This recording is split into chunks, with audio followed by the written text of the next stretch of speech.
I didn't turn it on. So, and there was a confusion on last lecture. I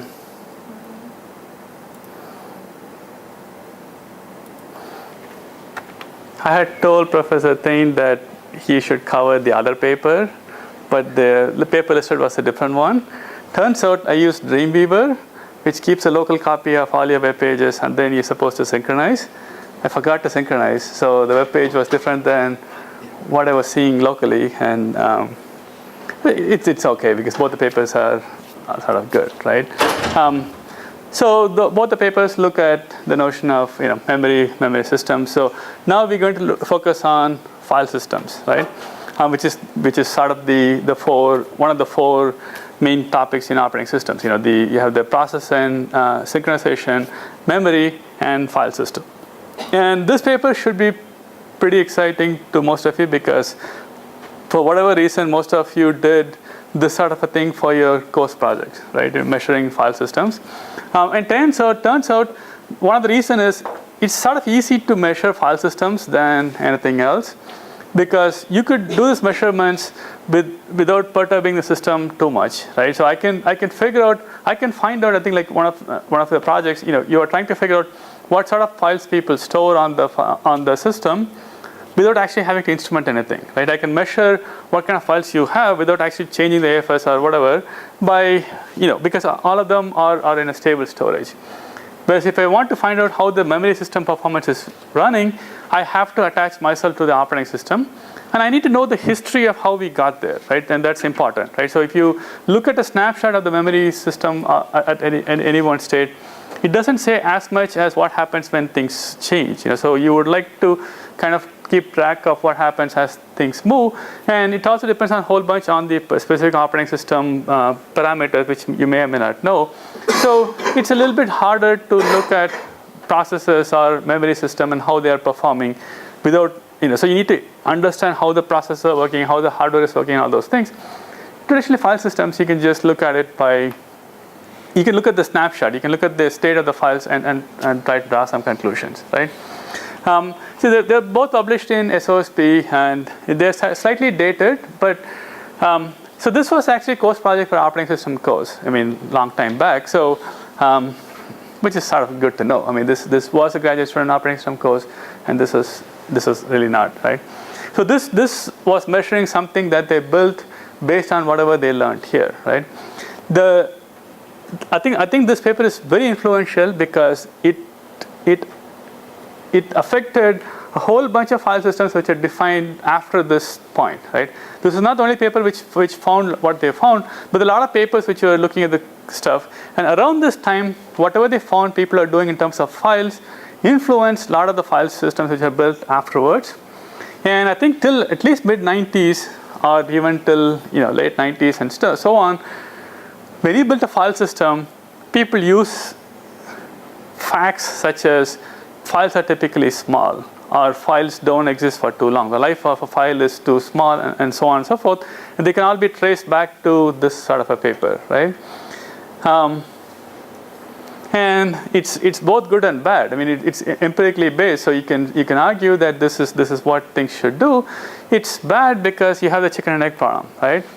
When they were building this, all the things that people are building the file system in mid-90s didn't exist, right? So they were working on a machine which is from our perspective practically useless in terms of storage and all those things. So whatever usage they did need not be what we are doing right now, but the file systems are built based on what was seen back then. So there's a danger that file systems may not be what they assumed they were, but even though the files systems are built for this kind of a system, right? What they observed back then, right? So what did you guys think of the paper? Was it easy to read? Was it? It had two components. One was the measurement, and the second part is the caching effects of it. I'm not so interested with the caching effects because that depends on what the assumptions are. But the notion of what the files are, right? So what is the impression that you guys got? At least for example, Nathan in your group, yours is sort of like a follow on this work, right? You're trying to look at what the file size, the statistics that they were looking at, right?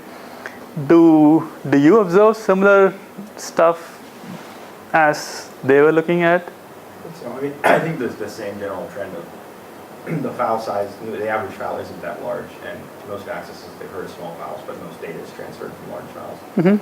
Seems fairly consistent today.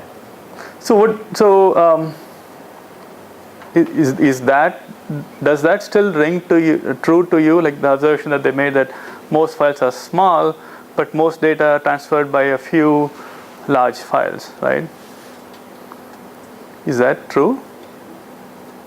I don't know. I was doing some research. I didn't see any research that's been done recently on that idea. I'd just be curious to know whether empirically, well, Natescoop is doing, I think, you're testing that, aren't you, to see whether or not most files are relatively small in that? Yes. Yeah. So one of the, like I was actually talking to him the other day, right? We desperately, I think, need a follow-on work to this one, right? Because, yeah, these are fairly old, right? I mean, 91 is, eons back, right? And 85 is very far back, right? So if you were to do experiment right now, right, to say something general, right? So whatever you're going to do, I mean, the negatives of whatever research we're going to do here would be this is only applicable to a university environment, right? Which is same for here. I mean, they had a university with a couple of departments. So it's not clear whether university users are typical, right? Let's ignore that. I mean, what are we going to do? I mean, we only have university users here, right? So ignoring that, how would you measure something like this, right? So in this system, back then they had a file server machine where you use terminal clients to connect to the system, right? So it's not distributed file system because you connected to the central one machine through a remote login program. So you have all the files which are on this particular machine, right? How do we compute these days? What is the typical mode of computation for different users these days? Is it we connect to, is it something like this where we have one server where we sort of connect from a dumb client and then we use the stuff there? Or B, do we have a locally good machine and we connect to a remote machine and share sort of, keep all our important files on the server and junk files on the local server, which is, I think, the model used by the projection system, right? The lectern PC has its own local office and Windows and all those things, but you're supposed to keep all your programs on the NetApp server, right? So you're not supposed to keep anything here because they keep wiping it out. So it has a local bunch of files, but your real files are supposed to be on the AFS space, right? Or C, where all your files are in your local desktop or laptop, and you infrequently kind of synchronize stuff to the server as some sort of a backup, archival stuff, right? So within our campus, we only know about the campus because we can measure this. Do people follow this model, the first model, the second model, which is sort of what the lectern PC is, or the third model, which this is what I do, right? Where all my stuff is in my laptop, and sometimes I synchronize it back to the server, and sometimes I forget, and then you guys get to read a different paper than what I had intended. But right, so what is more typical? What is typical for you, right? So how many of you follow the model 1, where everything is on the server, you just log in from somewhere? At work or at home? Yeah, It depends. because I think we all kind of fit into most of those categories. Where when we're working on any of the computers in Fitzpatrick or Cushing, we're going to be working on a distributed file system. So it's going to be pulled in and then synced up to a server. So you'll be on the second model, Right? not the first. So how many of you use as the first model? How many of you use like dial-up or something like that too? I think dial-up is practically dead, right?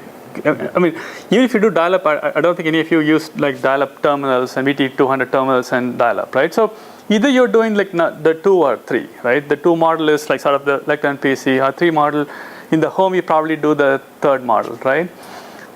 right? So I'm assuming those are the cases, right? So, yeah. Where would cloud computing fit in, though? I mean, wouldn't that be sort of the first model? So who can define what a cloud computing is precisely? No, I'm not being facetious, right? But I'm guessing you should be able to do it as good as anybody else, right? There's no like certain like definition for cloud computing.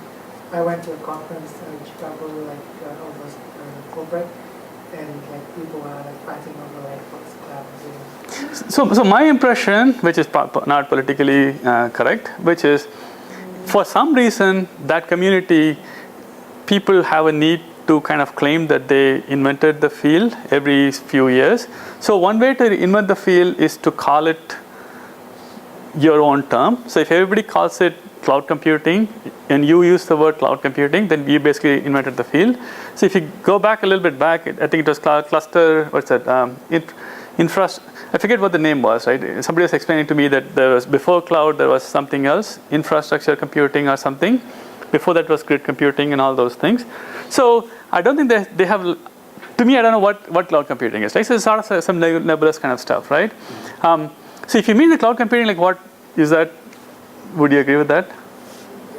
How would you differentiate cloud with like grid computing? Also, the grid computing is like on campus. Right? I'm on campus, and I'm using the computer network on campus and doing my job. Cloud computing is like you probably running your job like from far away from the network, actual machine. So like Amazon and company like Amazon, right? They have like. So is it fair to say if the grid is kind of far from me, it's cloud. If it's close to me, it's grid. Yeah, that's my. Where far and close, close are sort of ill-defined, right? It's not like if it's 20 millisecond, it's close, and 40 millisecond is far, right? It's sort of, when you see it, kind of thing, right? So, right? So I don't agree with that modeling, right? So I think the grid computing is fine, good enough, right? So I don't think it matters how far I am from the system. It matters where the nodes are, right? So, for example, if you had a bunch of, so let's say these are the 4 servers that you're using, right? If the distance between these were, say, 1 meter or 1,000 kilometers, right? They would matter, right? Because clearly if it is 1 meter, then the latency is something. If it's like 1,000 kilometers or something large, then the latency would be different. So your algorithms would have to change, right? But from my understanding, it depends on where this person is, right? If this was, right? Yeah, this cloud is kind of called big. Yeah, if this is large, it's cloud. If this is small, it's grid. And this is always assumed to be small, right? Right? Which, this is my understanding of, this is cloud and this is grid, which didn't seem to matter, right? So like, let's look at this one, right? So what do you do? What kind of things do you do over here? And does anyone else know about how these things work besides him? I'm picking on you because I'm guessing you know it for a living, right? Do you have something to say? Well, I've used Tableau too. Okay.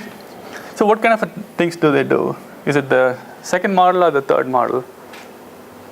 Just refresh me on the second model. Second model is like sort of like here, where everything is you have a central storage, right?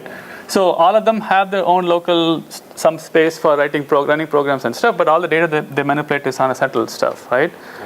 A third model is where everything is local. There is no central server.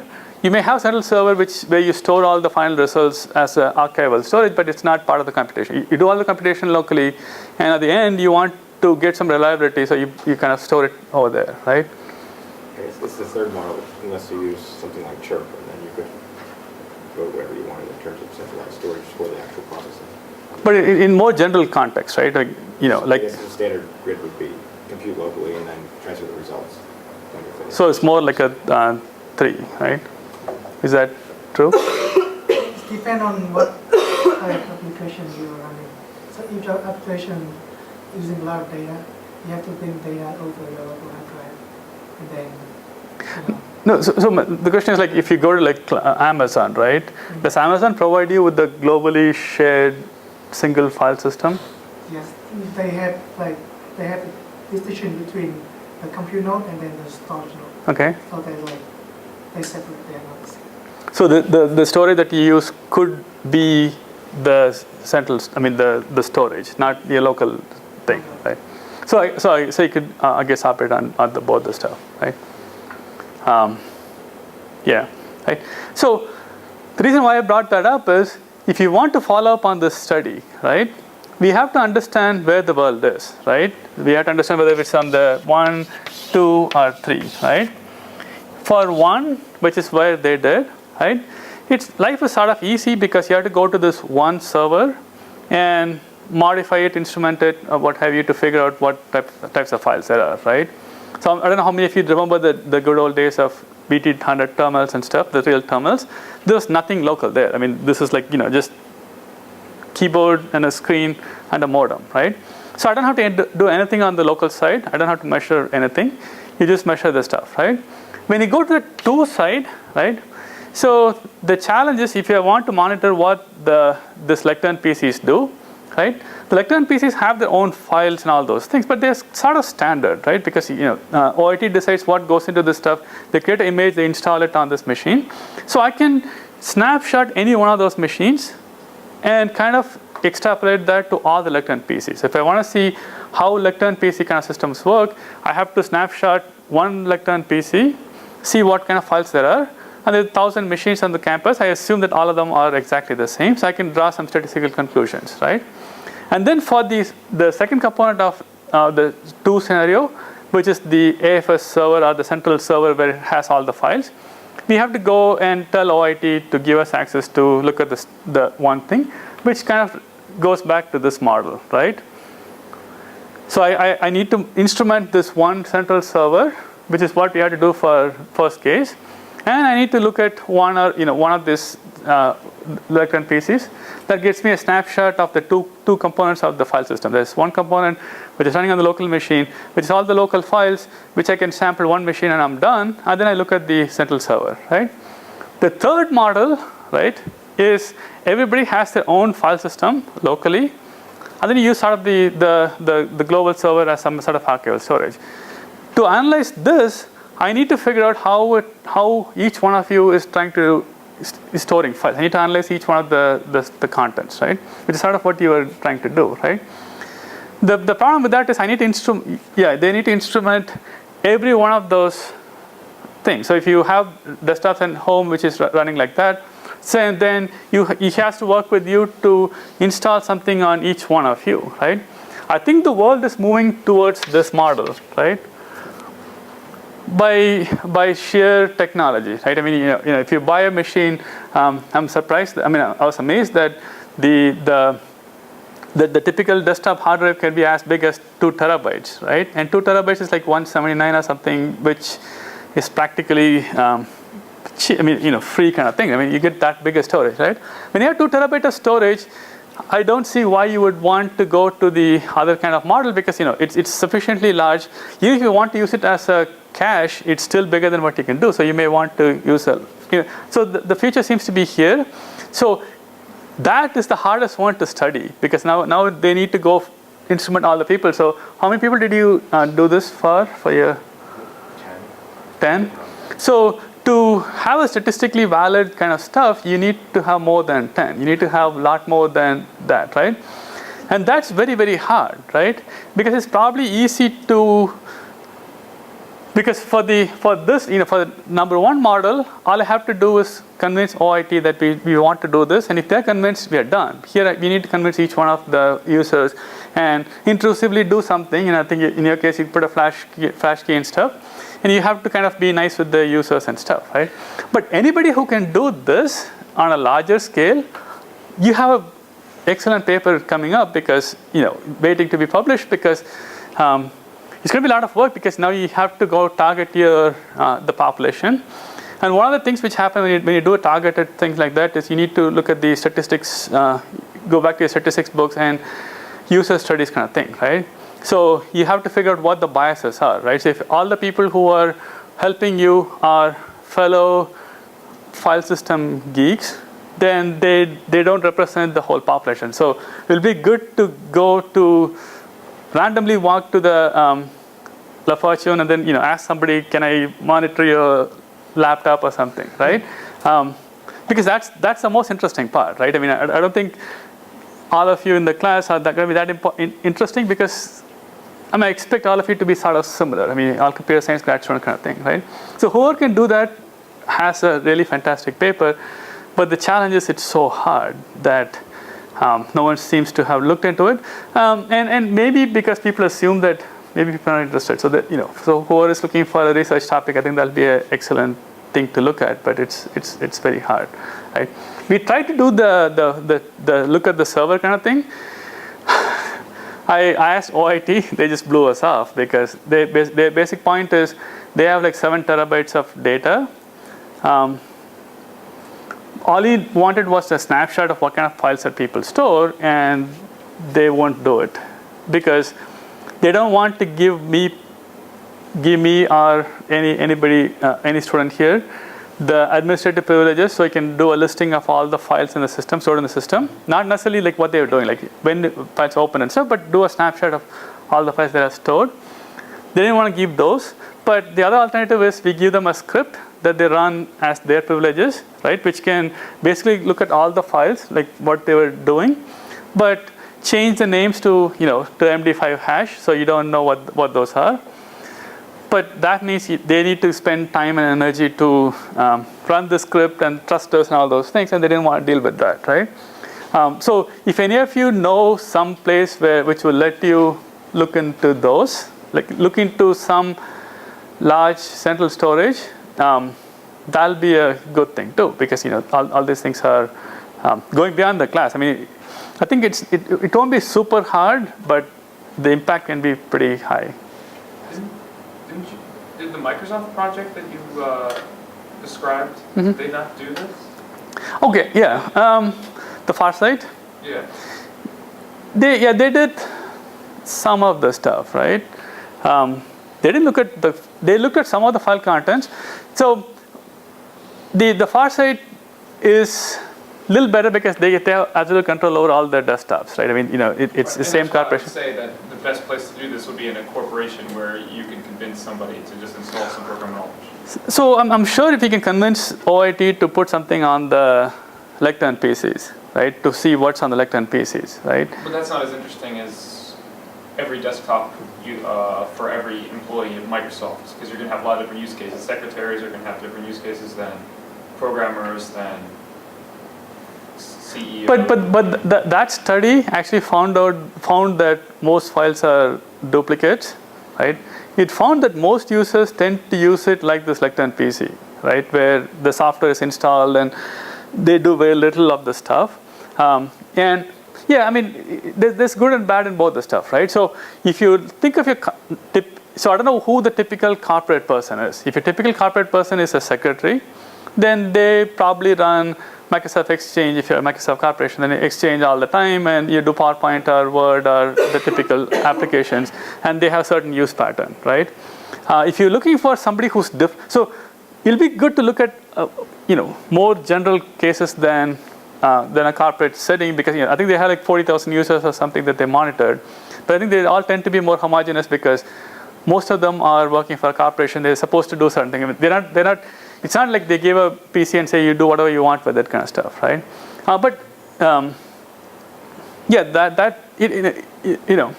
at least it was empirical, right?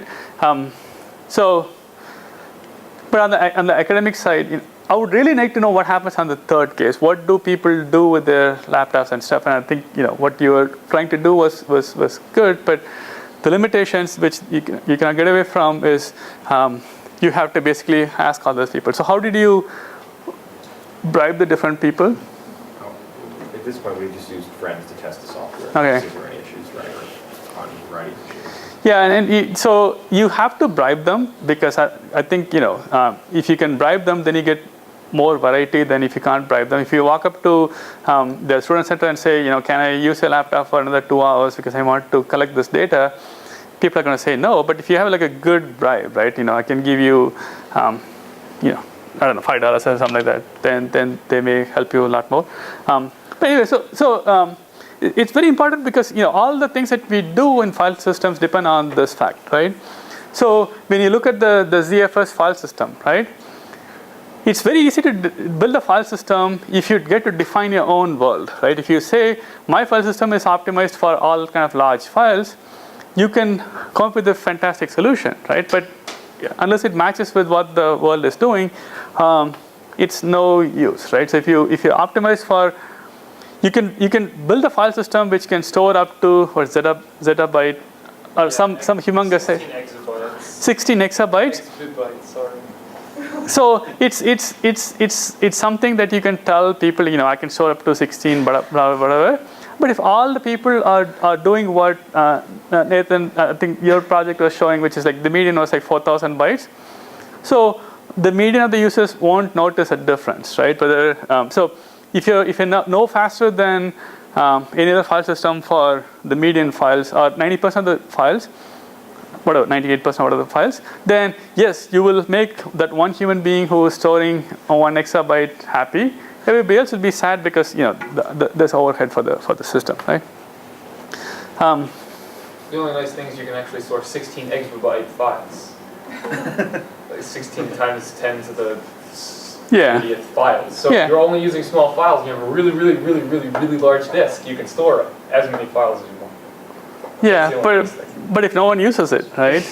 Well, but if the majority of files are small files and they actually fill the hard drive, then they're going to need it. But you're talking about like a really big number, right? Yeah, absolutely.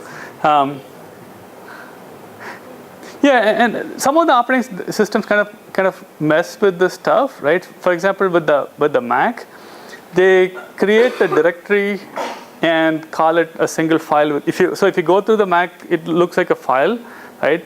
But if you go inside, it's basically a set of directories, a set of files, right? So if you look at executable, it has its own resource forks and different kinds of stuff built into the same thing.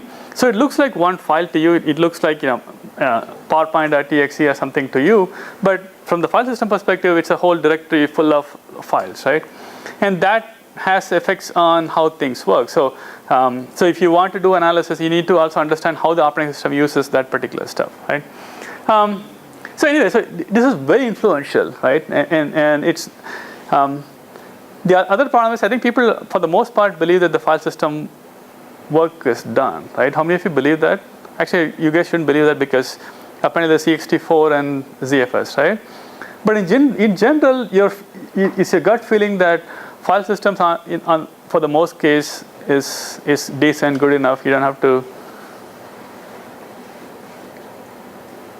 Microsoft was supposed to come out with a new file system with Vista, and then they've delayed that, and I don't know if it's coming out with their next server release or what. They were talking at least a new format for the file system. Yeah, so that's the WinFS, right? How many of you know how the WinFS works? It's supposed to be the next generation file system, right? Yeah, so one of the things I heard was they're going to put databases into the file system, right? So one of the things that UNIX and its variants do is all the files are considered, byte stream, right? No organization. So when you do the file system and you open a file, you get a bunch of bytes, and it's up to you to interpret that whichever way. And this model, it'll break the database concept, right? So database concept, you can have relational, databases, index file or relative file or sequential file. So you can query based on those, right? So if you use an indexed file, then you can have primary keys and secondary keys. So when I open, I can read the next record, not read the next byte, right? So it have more. So then I won't have to pay a database vendor. All of them will move into the file system, right? That's, I think, is one of the cool things about WinFS, right? Would you like that in a file system? No. Why not? I wouldn't use it.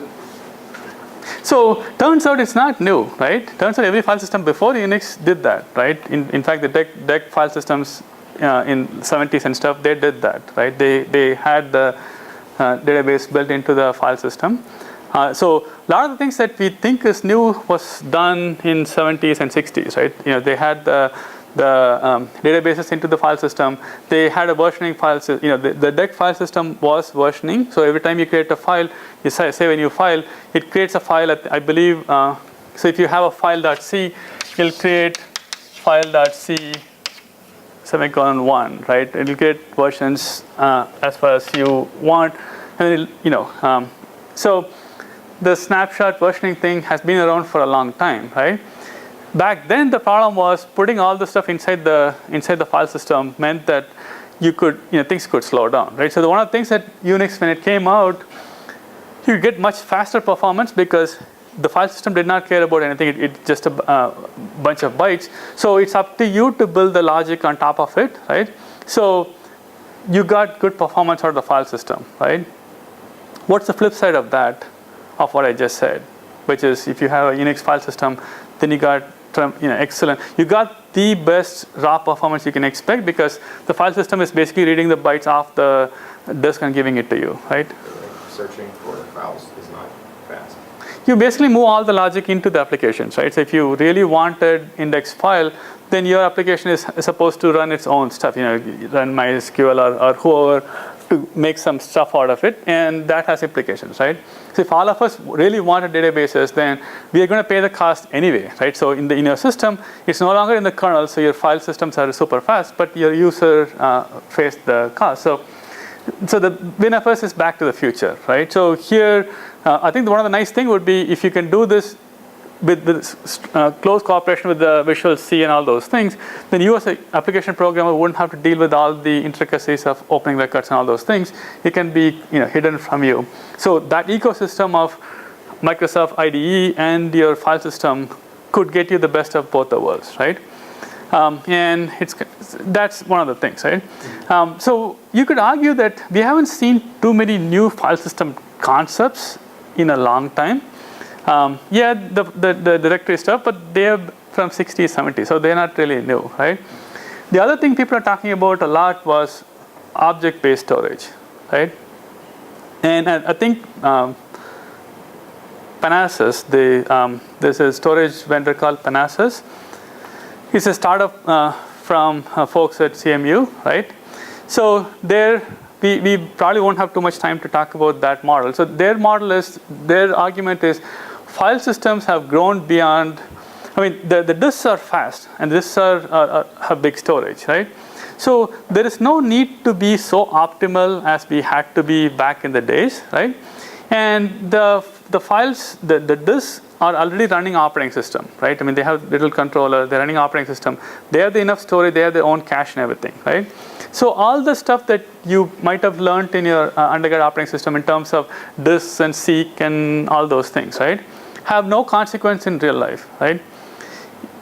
There is some consequence, but from the OS controllable part, there is not much, right? So yes, you still have disk comps, yes, you still have something rotating, yes, you have something to do and all those things. But in a practical sense, how many of you remember the disk scheduling algorithms, right? You do the scan and scan and C-scan and all those things, right? You're trying to optimize the time to read something, so you kind of keep track of where the disk head is, and you know what the requests are coming, and you scan it, you schedule it such that the disk moves the least and all those things, right? Do you remember? Right, so you have the disk which is made up of sectors and stuff. So if I have a request to read something here, read something here, read something here, read something here, some kind of algorithms would read this, read this, read this, read this, regardless of which order they came, right? You don't want to do read this, read this, read this, read this, because you have seek and all those things, right? So you probably spend a lot of time in undergrad OS trying to figure out what's the seek time, what's like all those things, right? But in any modern disk that you can buy, you have lots of cache, right? You may see the disk having 8 megabyte or 32 megabyte or so cache, right? And you have a little controller here on the card, which is running a little operating system, right? And one of the things you do is you don't get to make a perfect disk like this. It may have happened that this particular disk, the block was corrupted during manufacturing. So they may have remapped it internally to somewhere else, which is not known to the operating system, right? So even though you as operating system decide that you want to place some things here, internally things may not be where they are, right? you as operating system may decide that something has to be written in a certain order, but the internally it may know more about what's going on because now it has the logic because the disk controller are really not that dumb. So they do all this reassignments internally, right?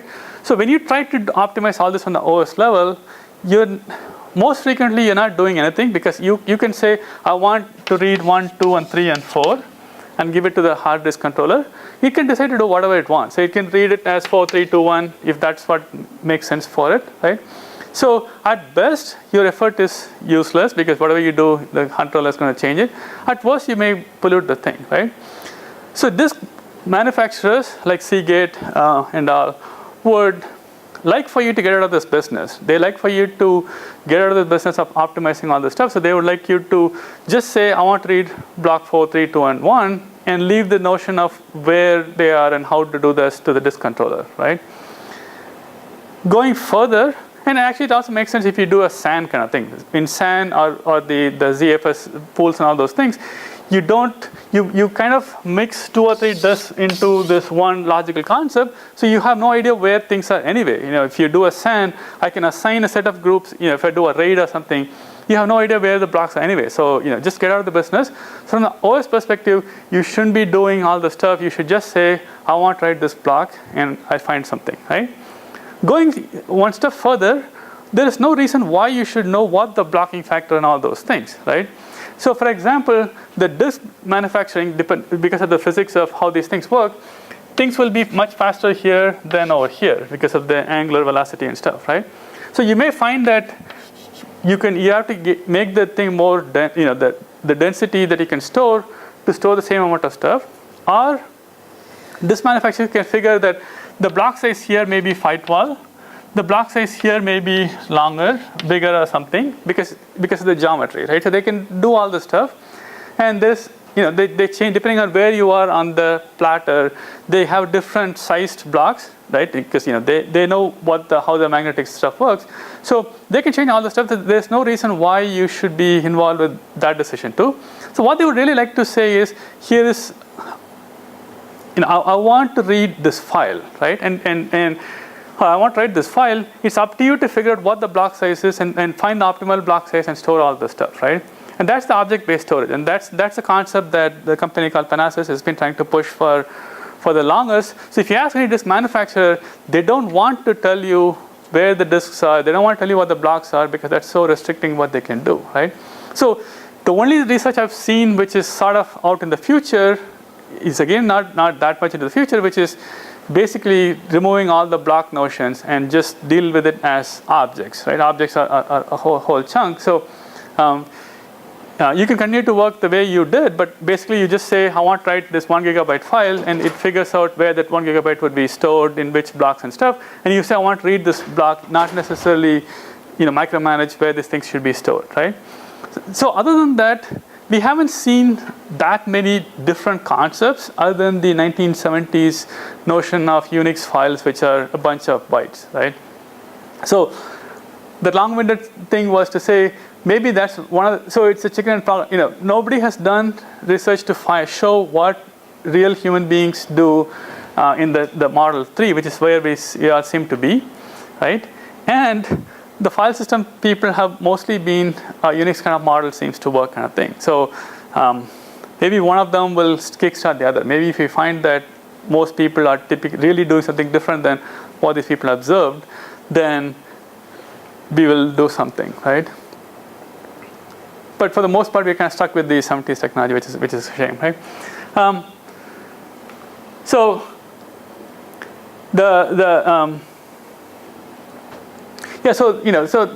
these kind of studies are really good. What's the negative aspect of studies like what we saw in this paper?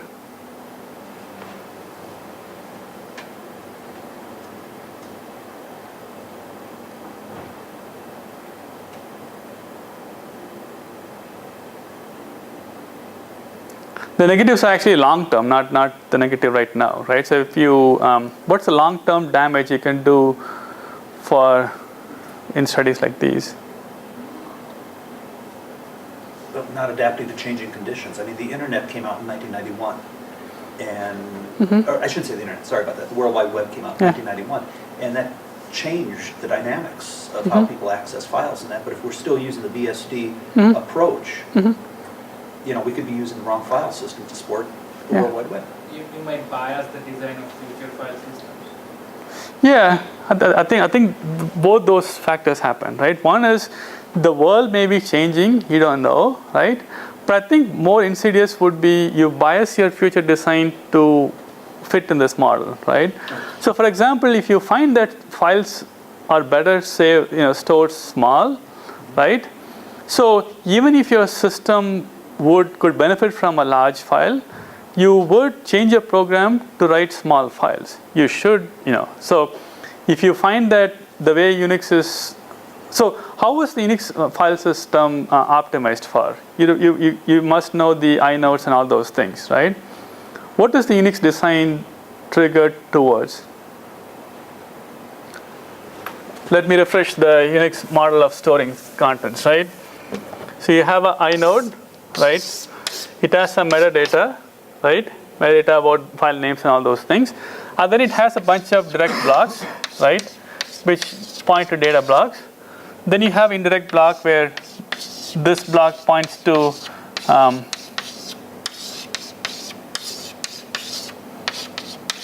these are data blocks, these are data blocks. At the second level, these are data blocks, data blocks, data blocks, data blocks, right? These are node 0 indirection, 1 level of indirection, data 2 level of indirection, and the 3 level of indirection, a certain number of these. So if you want to store, I think the largest size is like 4 GB or something, right? If you want to store the largest type of file, right, the first byte would be here. The last byte would be on 3 level indirected blocks. The data block will be here, right? So you have to first read the inode, then the first block, second block, third block. I believe this is the largest file, right? And then to get the data block, right? So what is this optimized for? Yeah. Small files that are represented, like the level 0 indirection or whatever. Yeah, so if you go for small files, right, you have to read the inode and the data block, right? So for the small files, for the first few bytes, you get to read a few blocks, right? For a large file, you get to read more blocks, right? There's also another reason this is optimized for. The first optimization is for small files, right? What's the second optimization, second case that these kind of things help? Yeah. Sequential. Yeah, sequential, right?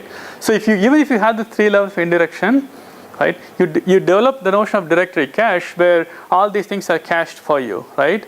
So if you do a sequential read of a large file, then even though you have to pay the cost for getting all these data blocks, the directory entries, they're okay because you're going to reuse them, right? So if you do a sequential read of a large 1 GB file, you're still okay. I mean, it's not ideal, but at least you amortize the cost, right?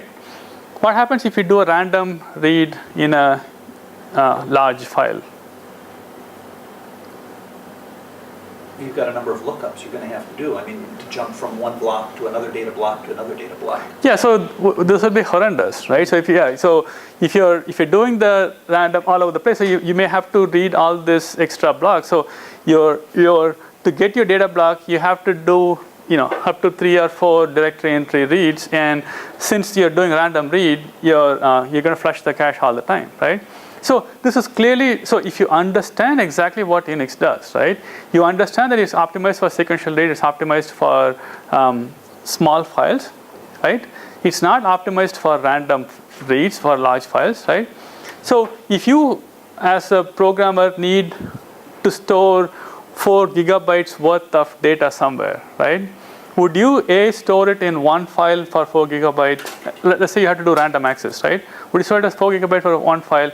Or would you store lots of small files, like say 4,000 1 MB file, right? Which one would you do? Would you do one 4 GB file or 4,000 1 MB file? If you're doing random reads, right? So let's say you use 4,000, right? So what happened was you changed your program to map to what UNIX does, right?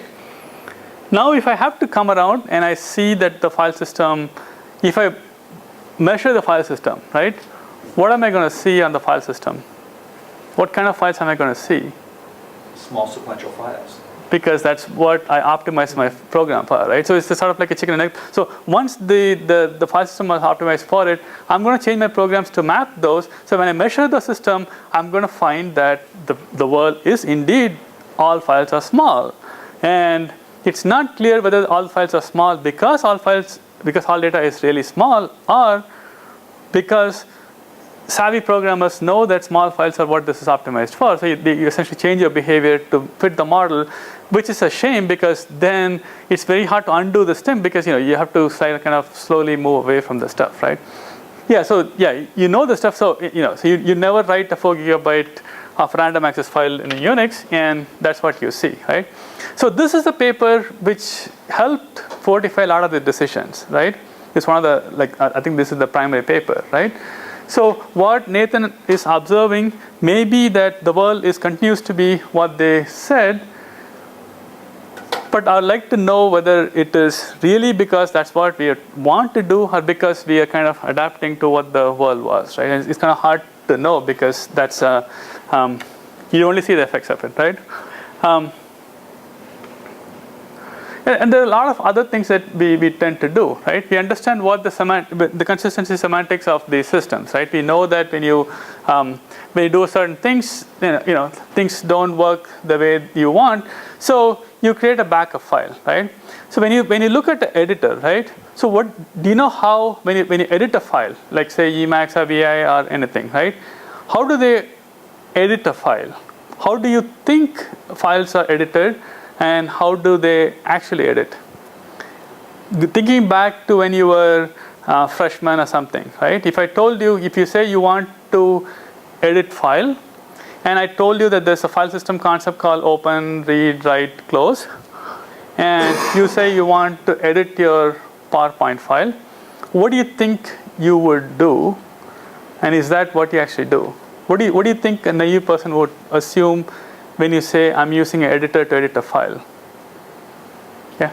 You're done open, read write as necessary, then you close. Yeah, so I assume that, at least that's what I assume, right? When I assume that editing a file means that you open the file and you edit the file, right? What actually happens? Well, I'm not sure about VI, but in Word or any of those, you actually create a copy of the file that you're editing. You edit the copy of the file, and then only when you go to save it, you actually overlay well, actually, then I guess it's delete and then rename. But even the backup files, right? They don't actually edit that file, right? Oh, no. They read the whole file into memory, they modify it in memory, and then write it back, right? To the direct. So let's ignore the backup notion, right? But I don't edit the file, right? I read the file, modify whatever the file is, and then write it back, right? Why am I doing that? Why am I not editing in place?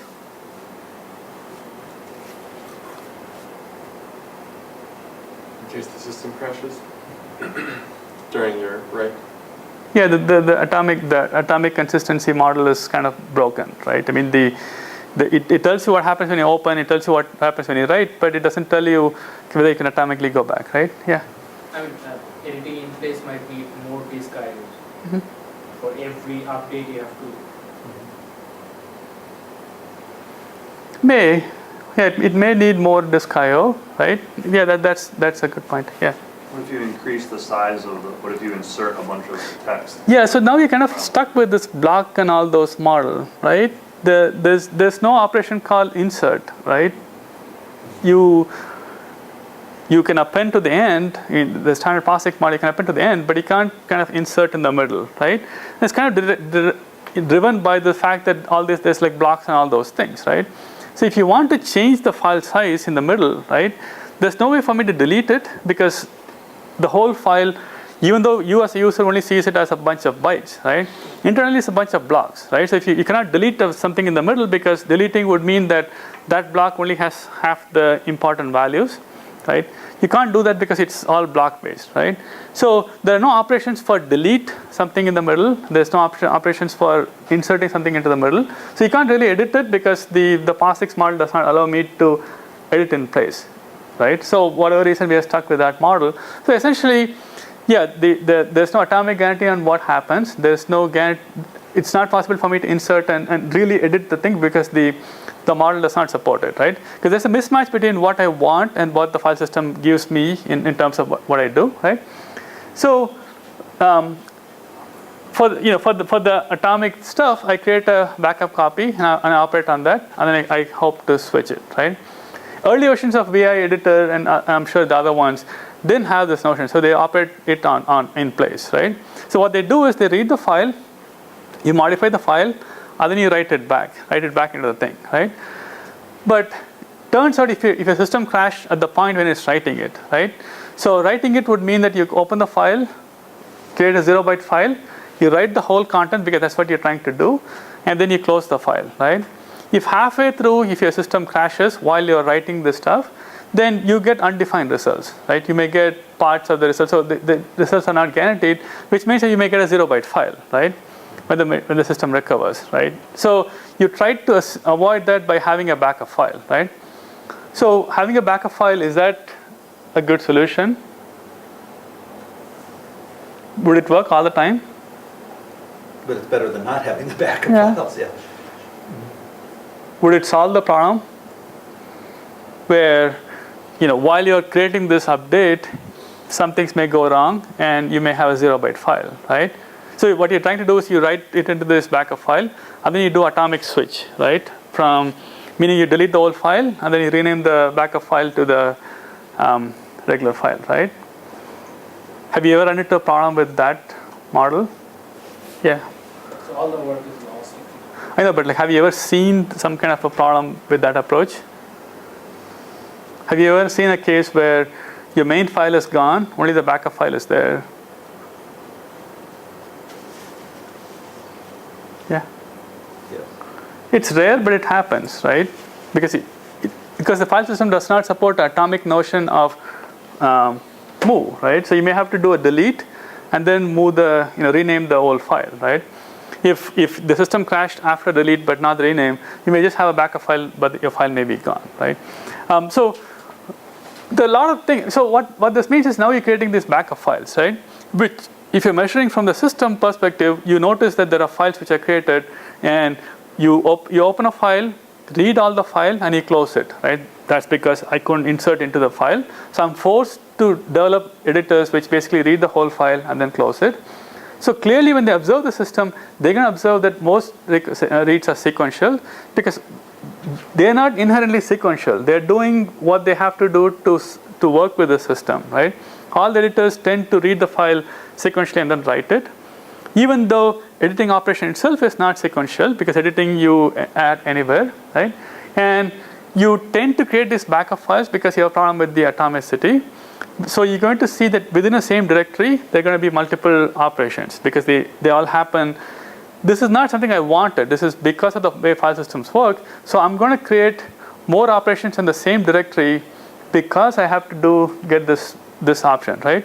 So I'm going to see sequential reads and sequential writes and files which are not left open for a long period of time because I basically read the whole file, close it. Then I'm going to see these other files being created, which will eventually go away, right? So if you look at the observation that they do, right? If you think about it, basically they're observing all the artifacts of the file system that we built, right? And the fact that we are still stuck with that model of what people do, right? It's not clear what is inherent in what we're doing and what is the artifact of what you're doing, right? Most files are small, right? And that may still be true because most of the data that we operate on may be small, even though I guess you guys notice that the more multi-billionaire larger files these days, right? But in general, the amount of information we can store in text files is small enough that if you look at text files, they tend to be small, unless you have something else. The amount of information, I'm guessing that from 85 to right now, right, the amount of information, textual information in any one file probably didn't increase as much as the disk space improved, right? Video and all those things are different because then there I can add more information, right? The whole file transfer, right? And what other way can you do that in UNIX, right? Because you could do random read and write, but they don't support random delete and random insert, right? So if you can't do random delete and random insert, I am forced to read the whole thing, do stuff in memory, and then flush it back, right? So of course you will see that there are only whole file transfers, because what else can you do, right? At best, what you see is people read part of the file, not the whole file. And that will happen if you're watching a movie or something, multimedia file. You stop after a little bit, right? But these file systems were never optimized for random inserts and deletes. So clearly they shouldn't see it, and they didn't see it, right? And the new file systems people are building it based on this, what they observed, which is what happens, right? And most files are short-lived, right? And that's because most files are not really files. Most files are files because of the way the system sort of works, right? So for example, in Unix, you tend to create lots of these files, right? You create backup files because your editor has some issues. When you're compiling your program from your .c file to create executable, you have lots of different processes, because that's how the system was set up. And what you really want is you want the preprocessor to communicate with the assembler, to communicate with the link loader or what have you. The inter-process communication scheme was pretty weak, so they communicate through files, right? So your preprocessor will read a C file, it'll create a .i file, and the compiler would then call the CC1, which reads your .i file and creates a .asm file, and then the assembler reads, and then it'll delete the .i file, right? Because these are temporary files. And then the assembler is going to read the .asm file, create a .o file, read that .asm file, and then link reader would read that .o, do this stuff, right? So in this application model, right, these are not really files. These are really inter-process communication. So all you wanted was whatever was pre-processed here should be sent to the next application, but you send that through files, right? So a file system need not treat them as files. Even though they look like files, they are not really files. They are communication paradigms, right? So rather than solving it the right way, whatever that is, we solved it by creating a temporary directory, which is not really, so these are not really files. So we solve it by creating a file system which is not really a file system, which is a memory-based file system, right? So you can still continue to use this broken model. You're writing it into this memory file system, which is not really a file system, which is really a memory location. So you are doing inter-process communication from this process to this process by storing it through shared memory, but not calling it shared memory, but actually creating, you create a shared memory and you create a file system abstraction on top of it, and then use that file system for what you have to do, right?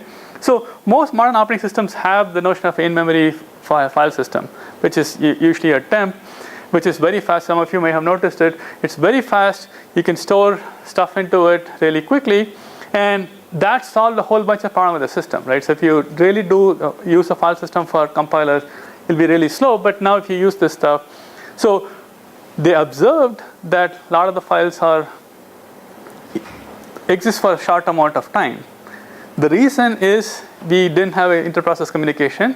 We solved it by creating this bizarre abstraction on top of abstraction on top of abstraction, kind of, shared memory, and then make it into a file system kind of thing, and that solved all the problem, right? Does that make you happy that we kind of go about this, right? It's kind of sad that there's a whole bunch of, we cause the problem, we solve the problem, and we measure the problem, and we see that, we actually did cause the problem that we created, and then we do the stuff, right? So if you look at this thing, we call like swap or whatever. So that's one of the reasons why it gets even more bizarre, right? So one of your project, you're looking at if you have a swap space, right? So when I create a memory file system, that memory file system uses virtual memory. So it may be backed up on your swap space, right? So even if you have 2 GB of memory, you do want to have some swap space, because you really do need the in-memory file system because otherwise your compiler would be slow, right? So you create this file system, but you cannot give it 1 gigabyte because then, statically. So you build it on top of the swap space. So if this gets full, it'll get swapped out to the swap disk, right? So you remember his project, right? He was looking at why, if you have a 2 gigabyte file system to memory, why do you need swap, right?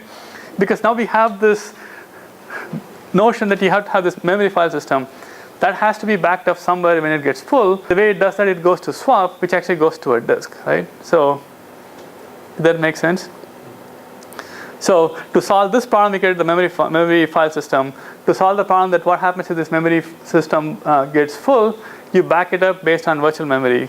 So even on big machines, you need to have a virtual space to do that. So you have all this complicated mess, but really what you're trying to do was, I want this process to communicate to here. And this may cause pages to be swapped out to disk and brought back in, which is a side effect of how these things operate, right? It's really good to look at the paper and you see lots of the observations they do, but the observations are caused by something we did. So if you think about it, it makes perfect sense. Yes, you expect the files to be small, expect the files to be short-lived and stuff, and that's because how we build the stuff, right? Most files are read sequentially because what else can you do? I mean, random reads are okay, but you can't do random inserts and you can't do random deletes, right? So most algorithms you develop, if I can give you random delete and random insert, it'll be so much more powerful, right? Without random deletes and random inserts, random reads make sense, but random writes only make sense if whatever I write is the same size as what I'm replacing. Otherwise, I have to read the whole darn thing, insert it in memory, and then write it back, right? So yes, obviously you will see on the file system sequential read and sequential write because I don't have random insert and random delete, right? And of course, we develop policies which solve the problem because, since we see only sequential read ahead policies work, right? But read ahead policies are an artifact of what I'm doing because I have to do sequential read, which means that read ahead works. Even though the application itself may be doing random inserts, but it gets translated to read, sequential read. So read ahead policies that you'll see in every file system things work, right?